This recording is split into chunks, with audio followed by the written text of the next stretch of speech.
In this video, I am going to show you how to see items added in Wishlist on eBay. First, sign into your eBay account. Once logged in, locate and click on the My eBay link, typically found at the top right corner of the eBay homepage. A drop-down menu should appear.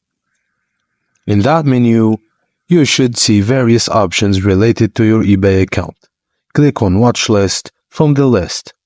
This will take you to a page where all of the items you've added to your wish list are displayed. At the top of your wish list page, right next to where it says Watch List, there should be a drop-down arrow or similar icon indicating more options. Click on the drop-down next to Watch List. This should reveal additional options or lists associated with your account. Look for Wish List.